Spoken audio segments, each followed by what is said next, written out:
好嘞，就这个啊？对 ，OK。你的是同色的，跟你的衣服搭一点。是的，是的，是的。今天我是 Pink Lady，为什么呢？因为我今天不能有攻击性。等一下，嘉宾来啊，其实我们撰稿都蛮怕他。哦，是。如果说电视台有一个说法，就是导演怕陆江，助导怕我，撰稿怕他，真的，他是出了名的。你知道他喜欢吃什么坐在这吗？边听你们讲话，他也没理你们呢。啊，对对对对对。他比所有的嘉宾都早到1个钟头，但是他有到仿佛没到一样，他完全不理人的。他在看书。是是是，他就活在自己的世界里。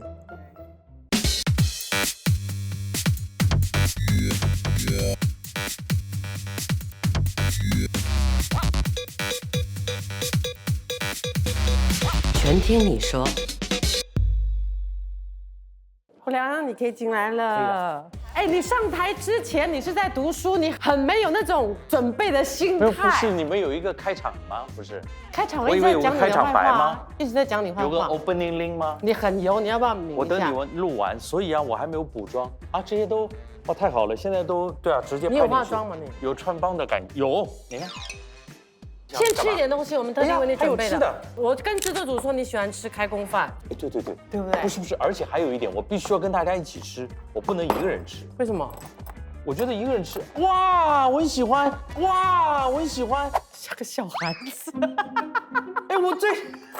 我最喜欢的，哇，你们太贴心了。我吃那个煮炒蛋、杂菜饭，永远这3样，这3样如果没有的话，再想别的。就是咕噜肉、蛋跟马铃薯。对对对，真的咕噜肉。为什么喜欢这些东西呢？这是什么 ？OK， 我讲你最喜欢听到的理由，就老人没牙嘛，是开心了吧？对吧？其实我觉得是比较安全的食物，就是任何一个人煮不会做到味道很奇怪，主要就是这个原因。然后我们要这样做，是因为我跟他们讲，你特别喜欢开工饭，就是其实我们主持大型节目的时候有那种开工饭吃，要不然其他外景是各自吃各自的。讲到开工饭，你有没有记得我们2个共同一个特别痛苦的经验？什么？就是全世界的吃饭，我们2个坐在地上，没有人理。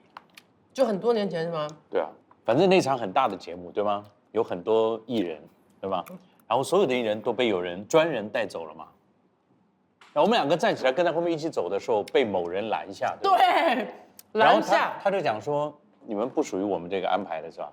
然后现场有很多其他帮忙的幕后人员，他们都发便当，让我们去领便当。对，从那一刻起，我爱吃便当。这东西是我们也不要聊太严肃的话题，就聊一些比较有趣的。为什么跟我在一起就要跟严肃2个字挂钩呢？没有，就不严肃，我怕严肃。我买一点尖酸的啊。你觉得神秘嘉宾比较好看，还是全听你说比较好看？肯定神秘嘉宾，毫无疑问。我们神秘嘉宾一坐下来，观众就在看，今天神秘嘉宾是谁，至少有一个点。我跟你讲，全听你说完全都是看我个人发挥，神秘嘉宾是重点。你访问2、3个中途嘉宾就出现，不显你功力。所以最好看的节目就是看嘉宾。如果看主持的话，你要嘉宾干嘛？那你一个人做好了。主持是发亮的，不对，主持是在一个节目当中隐在后面的，又在又不在，没有他不行，有他总是看嘉宾。我这个节目没有嘉宾都精彩，你那个节目如果没有神秘嘉宾，只有超级巨星，精彩吗？那好啊，来继续。来了，哎呦，一开始我们话题就很……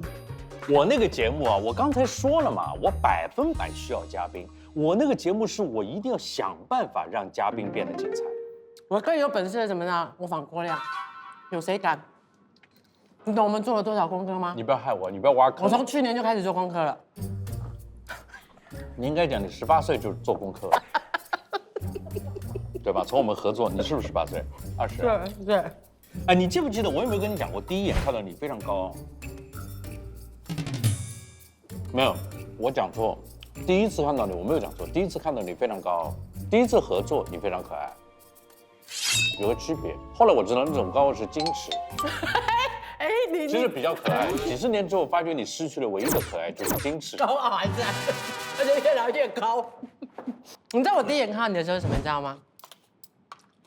我第一次看到你的时候，哇，那个青涩，那个书生样，你的笑声跟你一开口讲话，我仿佛听到那个扩音器的 bass 的声音，就我没有听过这把声音，讲的这个跟青涩有关嘛？不就是差很远。很青涩的脸孔，然后那个声音是有磁性的。除了陈建斌以后，就再也没有听过这把声音，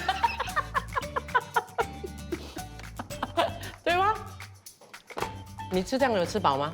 我是觉得不尊重你，当然没有吃饱了。我可以继续吗？我们会再尊重你多一点，来带回去。谢谢谢谢。郭亮哎，郭亮来是我们吃的东西的 budget 的最高。乱讲，这个才多少钱？我以为是最低最省钱的一餐。你说的我们都记得好不好？我还怕你吃饱。你说的那一间店，哇，这个感动了哇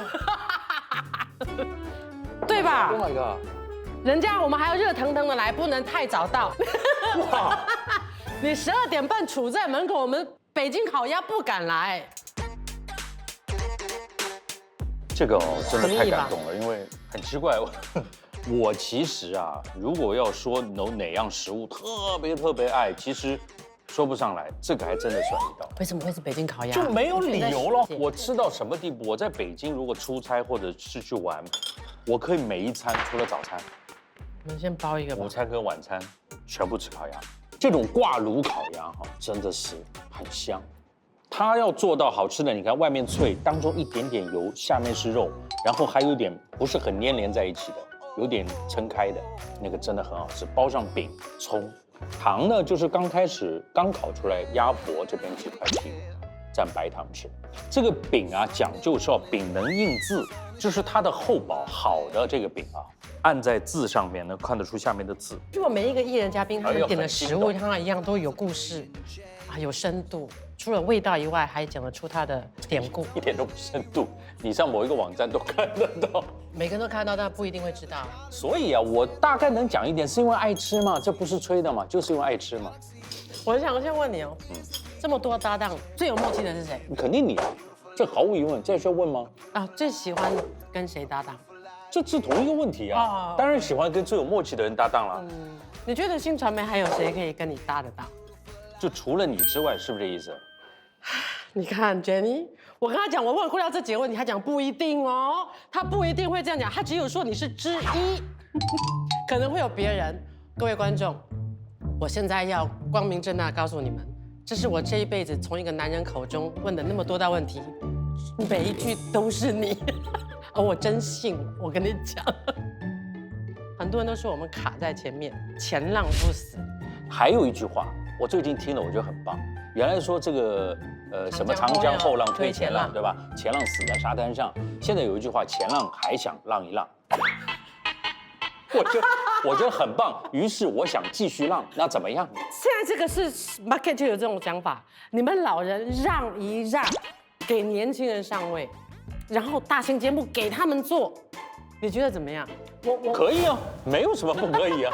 不是节目的可以不可以，实际上来自于观众的观感。我们做到现在也是被观众认可了之后，事实上也不是没有换过吗？换过之后，如果今天有10个观众，不可能10个都喜欢你，这不可能。可是如果7个喜欢我们，对不起，明天还是我做。哎，如果换人变成3个，那不行，你不能说总有人喜欢，废话，那人人都有人喜欢。对吧？而且我在这边必须也要讲一下啊，就是主持人要上位跟主持人要专业化是真的很难。如果以制作组来讲，年度一大盛事或者是一个慈善节目，人家一筹集就是几百万善款。年度一大盛事，你让外籍嘉宾来看，哎，怎么3个小瓜这边滴滴答答在那边吹喇叭这样？那你也是小瓜的时候不滴滴答答？对不起，我们是在每一个礼拜每天不断的重复在做现场。还有一点。这个观众朋友有印象啊，大家可以看看怡凤以前的节目。我觉得我不算，怡凤算是个重点。你符合我的某一个理念，就是节目实际上主持人要配合节目需求，而不是你永远是你。大节目你要端庄，你要有一个大气，对吧？访谈节目要亲切，户外节目要轻松娱乐。你看海外哪种它也会适当的调整。我其实兜这么大一圈，目的就是讲，所谓很多年轻的主持人，这一点还没有完全做到。很多人怀疑是不是一定要一步一步给他们年纪？完全不是，一个是这个理念他要接受，第二他要去努力，往哪方面努力呢？比如说像比较这个正规的一些节目的开场，你语言要顺。像我现在讲话，我觉得蛮顺的，没有太多呢呐喏。如果每一句话你都喏呐嘞，那是你自己没有做好准备嘛，听起来就感觉就会很松。我想问你，人家一定会觉得你一开始就是这样吗？你一开始都没紧张的吗？一开始我是因为紧张才变成这样的，一开始因为太紧张，久了我觉得也是机缘巧合，我紧张刚好放在这样的节目里面，看起来似乎还蛮配的。你是怎么样战胜紧张的？很简单，运气好，做得多。哎，做得多是因为运气好啊，你被派到啊，对不对？我刚开始进入界开始主持啊，最让我得到锻炼的就是黄玉玲姐姐一起合作，然后而且我的被锻炼就是因为意外。怎样呢？我们那个时候所有节目都是直播哎，对啊，程序都一样。我现在发觉，我们也是3点钟开始写 Q 卡啊什么，那天3点钟也来了，刚写2个字，来消息了，说黄玉玲家里出事，有人故世不来了。我们之前所有的搭档的状况是我很次要，就他主要很多话他讲，但我边上1、2句是在稿里边的，很规矩的。是，我们有那种9宫格的那个，非常规矩。忽然间，你想整个倒过来，非但捧哏的没有，所有的话你一个人讲。而那天晚上是某某品牌的选美大决赛，还有海外港星莫少聪到。那个时候你出道大概1、2年了吧？没有啊，第1年。你看我94年底做了第一个节目，应该是95年，1年都不到。OK，手在写着 Q 卡，可是进不进脑的，就是那个字啊，你这样抄还是不知道前背后忘，因为太多的负担，不知道等一下会怎么样。要开始了，饭也没有吃，根本吃不下。我有史以来第一次，以后也没有那么紧张过，怪了。讲，一直到我跟莫少聪2个人坐在台中央，然后呢做一个游戏。我们就这么做这么近，然后我发觉他的嘴唇很紧张，抖，没有，我忽然间不抖了。为什么？王小生，我心想说，哇，人家港星紧张到这样啊，我紧张个屁啊！我主持，看到他紧张之后，我忽然间就开始比较自由了，因为本来这种没什么搞的嘛。我们有一段是你，大家看到郭亮在新加坡的出世提升，真的是你的第一个镜头，现场。哇，这个找到啊！谢谢尤芳和小英。好各位帅！观众朋友，我叫郭亮，刚刚来自上海，加盟新广担任节目主持。因为我在大学里学的是戏剧和影视表演，所以我的确拍过一些电视剧和电影。不过呢，作为一名新人，这后面的歌挺各位悲的观众朋友能给我多多的鼓励和支持。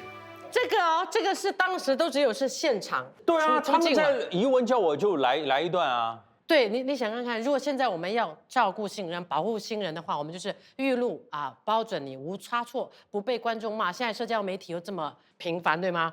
所以又在这样保护的大前提下，他就不会进步。你看，你就是这样，第一次。但是也不能这么讲，我现场也是做了不少准备的，因为第一次都很紧张嘛。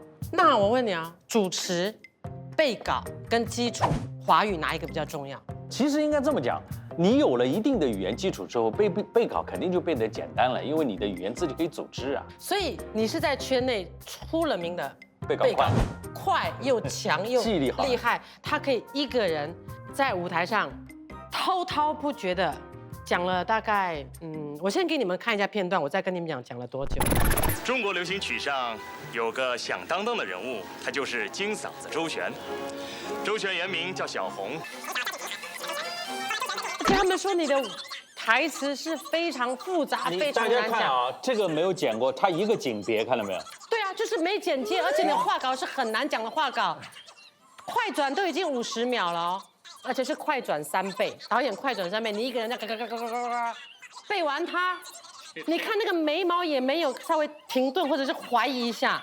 那天有个故事，2天前我拿到这个稿呢，我总觉得第一是我第一个工作一定要做好，第二拿到稿就是背稿了。然后呢，我到现场那个 ND 那个导播，他就记起一下，我就讲了，讲完之后他愣在那边，这个什么人来的？我以为我出什么事情了，我说怎么了？他说你讲完了，我说讲完了。他说我没有见过一次我可以背那么多的。我说这给我不就是背吗？其实他是惊讶之余他有一点失望，因为他本来想好这样。结果没变。李狗说啊，李狗，对，本来对啊，你肯定讲两句忘了吗？看看稿，换一个角度，对吧？捡起来。我们为了要真正的来展示一下这个主持人背稿的功力，不要，我老了，现在真的头脑不行了，现在别害我啊！背完了，来，对，是2个人搭档啊，如果我讲错你就搭档稿啊，这稿是搭档稿，2分钟啊。我们限时2分钟，准备歌要开吗？ ，Oh my god， 小毛病的问题，数字。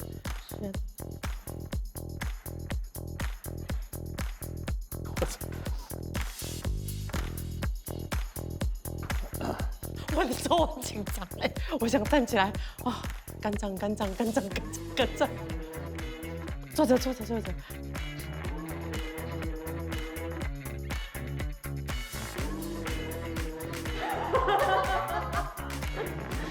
30秒。不需要2分钟。不需要。 OK， 好来，来了。好，来来，3、2、1。小毛病，大问题老郭，啊，有吗？有。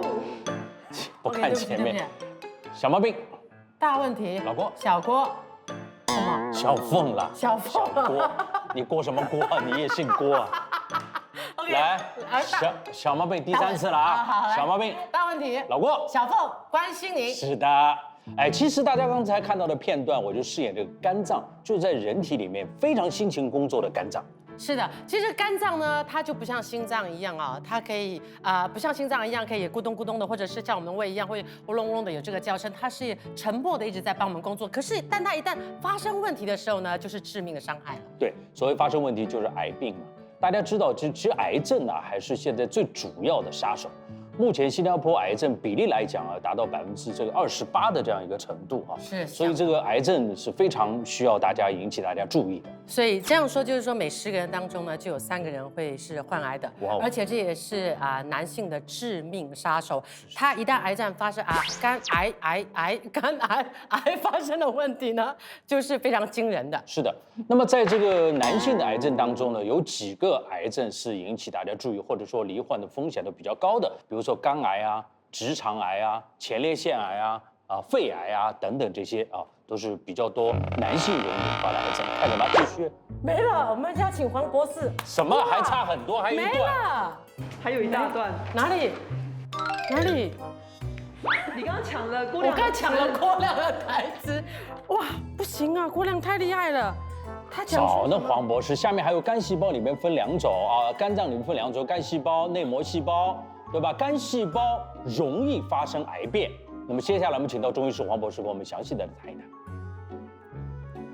哇，我的天哪，不是很简单，这种稿我们不需要去记，待会儿接下来我们记的都是 keywords， 比如说肝细胞，比如说罹患的哪些癌症，比如说数字，我就是这么看。来，我跟你讲，各位所有电视前观众朋友，郭亮不是传说中的厉害，是真的，江湖中就是有这么他的一个传说。主持人真正的麻烦不是在于讲话，或者我们刚刚讲的功力、节奏、背稿，我们要在背稿的当下看镜头，而且哪一架机灯亮，我们就要看哪一架机。导演会在上面不停的再把机种转换，就是外秀、medium show。郭亮可以一边讲一边跳换着镜头。不，你也可以，你也可以啊，这谁不可以啊？我们就让他示范，你叫人家讲话讲到一半，主播也可以啊，可以。对，你开始可以讲稿，导演你 Q shot 了啊，我就做一个 FM 在你后面旁边稍微干扰你 Q。怎样 Q？Cam to， 然后你跟着镜头开始跳了。我们来，3、2、1。大家晚上好，欢迎收看《小毛病大问题》啊。实际上呢，这个刚才我在扮演的呢是肝脏，肝脏呢是人体当中工作最勤劳的。其实我们知道啊，在新加坡来说，癌症是最主要的杀手，癌症呢占总死亡人数的28%。那么所以呢，关注癌症的并发，对每个人来说都是非常重要的。那么尤其男性。男性罹患癌症呢，有几种需要注意的，包括前列腺癌包括直肠癌包括肺癌，还有肝癌这些都要了解的。那么刚才我们今天主要谈论的就是肝脏，肝脏当中呢有2种细胞很重要，一个是肝细胞，一个是内膜原生细胞。肝细胞呢是比较容易产生癌变，那么今天非常高兴的邀请到了中医师黄博士给大家详细的解释，有请。我就很厉害哦！你还拖？你们服不服？很服。服啊！哇，我们真的现场给大哥一点掌声。我跟你讲，这是千金，怎么样才可以有的这个身经百战的这样的一个功力？这些东西你怎么样自己揣摩，自己怎么练习，怎么会抓到的？你说你也没有前辈去特别给你一些指点。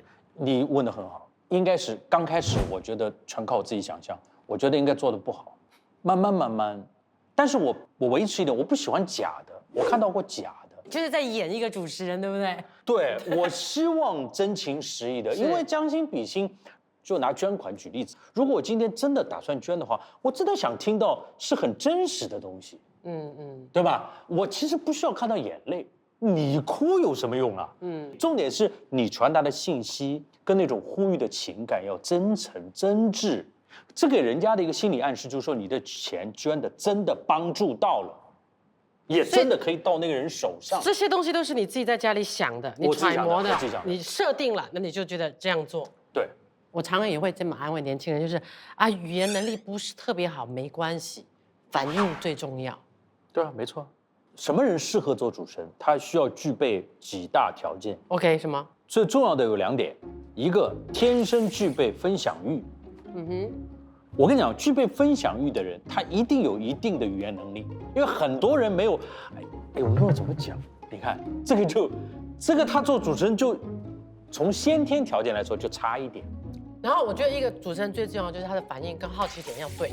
对啊，这也是天生的。反应要好，你的反应要快。可是如果你语言稍微欠缺的话，就是你找到属于自己的语言，比如说，什么叫找到自己语言？李国煌，但是他的反应很快，就是他的反应，他自己编的，迎着他的反应，他创造属于自己的语言。对，你不觉得李国煌也是天生那种话语很强的人？反应就是说的那个一点，其实来自于 talkative， 就是讲话的欲望很强烈。反应好的都是这样的，他忍不住的，你讲一句我带你，你讲一句我这酸你一下，酸那一下。我们这些话得说回来，我们线上所有主持人私底下是话不多的。谁讲？你谁多？谁？除了我最不多。你是说我很多话？你是指桑骂槐是吗？你们太多话了，线下都是每个话语极强，我一点不骗你。你让陆江、一共、钟情、国煌全部坐一起，你去看那个屋里面有1秒钟停的，我就爬着出去。非但没有1秒钟停，那个笑声还要震动天花板。那是因为我们人来疯，主持人有人来疯，但私底下我们是什么叫人来疯？就是极强的话欲，讲话。那请问你怎么当主持人的？你都没话。我是硬练。你看他多会掰呀！真委屈你了，大哥，练得这么好，练得太棒了，一点都不好，差很远。但是我告诉你，实际上你们不了解我，我也是话语很强的人。真的吗？你都对墙壁讲了去吗？那谁讲？投机的时候话会很强啊。哦，是吗？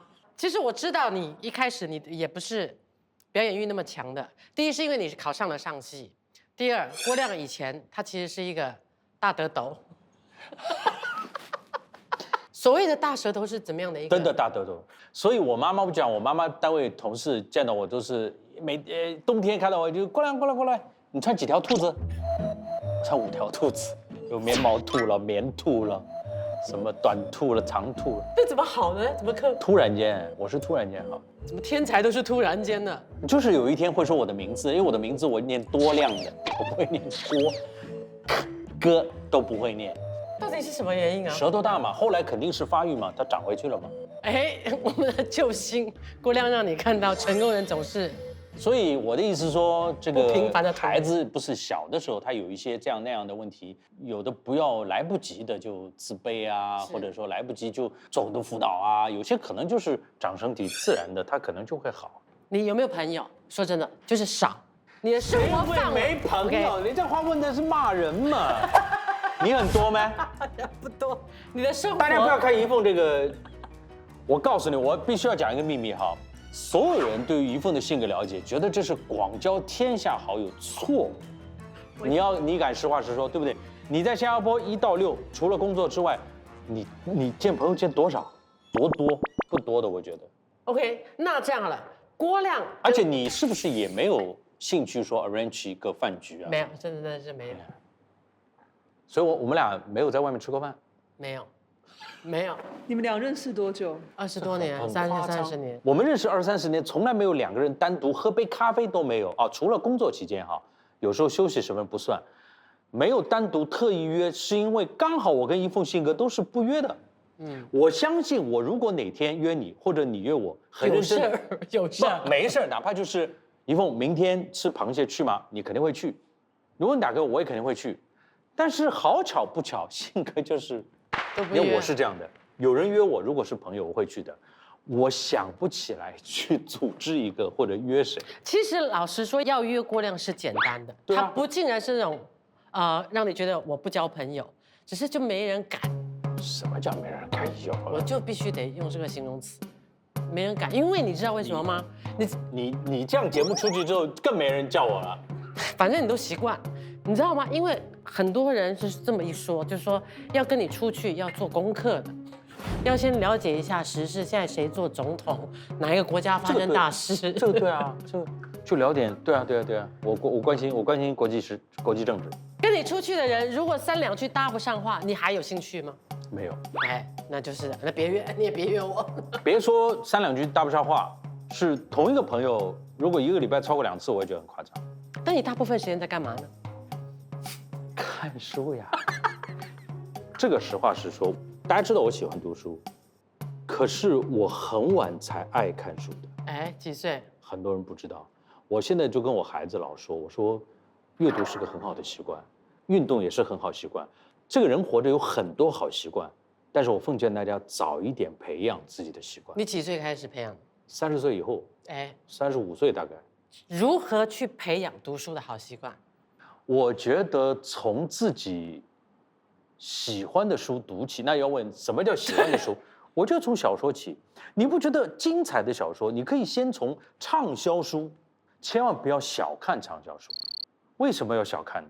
人家畅销就有道理啊，对吗？我们可以看一下郭亮的那个他的藏书本，就是从照片上看到，他都是写书后感言大纲，但是我知道他的不少，我书最近在读的书比较厚，所以比较久。久，然后你的这个不书架吹嘛还垮过一次，哦，真的17次的入围， ，17届入围是位没主持人，就5个人，怎么也排到你了。